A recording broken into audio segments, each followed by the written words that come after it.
ತಮ್ಮ ಬೈಕ್ನಲ್ಲಿ ಮದುವೆ ಕಾರ್ಯಕ್ರಮಕ್ಕೆ ಹೋಗುತ್ತಿದ್ದವರಿಗೆ ವ್ಯಾಗನರ್ ಕಾರೊಂದು ಡಿಕ್ಕಿ ಹೊಡೆದ ಪರಿಣಾಮವಾಗಿ ಬೈಕ್ ಸವಾರ ಮೃತಪಟ್ಟ ಘಟನೆ ತೋಡಾರಿನಲ್ಲಿ ನಡೆದಿದೆ.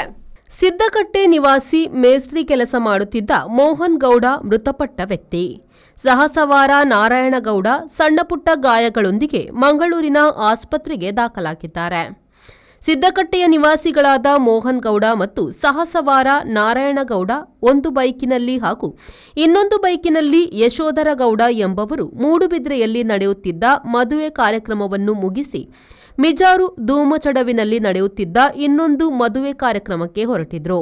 ತೋಡಾರು ಮೈಟ್ ಕಾಲೇಜಿನ ಬಳಿ ಹೋಗುತ್ತಿದ್ದ ಸಂದರ್ಭ ಮಂಗಳೂರಿನಿಂದ ಮೂಡುಬಿದ್ರೆ ಕಡೆಗೆ ಬರುತ್ತಿದ್ದ ಪಾಲಡ್ಕದ ನಿವಾಸಿ 3ನೇ ವರ್ಷದ ಇಂಜಿನಿಯರಿಂಗ್ ವಿದ್ಯಾರ್ಥಿ ಏರನ್ ಮತಾಯಸ್ ಎಂಬವರ ವೇಗನರ್ ಕಾರು ರಸ್ತೆಯ ಬಲಭಾಗಕ್ಕೆ ವೇಗವಾಗಿ ಬಂದು ಬೈಕ್ಗೆ ಡಿಕ್ಕಿ ಹೊಡೆದಿದ್ದು, ಈ ಸಂದರ್ಭ ಮೋಹನ್ ಗೌಡ ನೆಲಕ್ಕೆ ಬಿದ್ದು ಗಂಭೀರ ಗಾಯಗೊಂಡಿದ್ದು, ಅವರನ್ನು ಮೂಡುಬಿದ್ರೆಯ ಖಾಸಗಿ ಆಸ್ಪತ್ರೆಗೆ ದಾಖಲಿಸುವ ಸಂದರ್ಭದಲ್ಲಿ ಮೃತಪಟ್ಟಿರುವುದು ತಿಳಿದುಬಂದಿದೆ. ಮೂಡುಬಿದ್ರೆ ಪೊಲೀಸರು ಸ್ಥಳಕ್ಕಾಗಮಿಸಿ ಪ್ರಕರಣ ದಾಖಲಿಸಿಕೊಂಡಿದ್ದಾರೆ.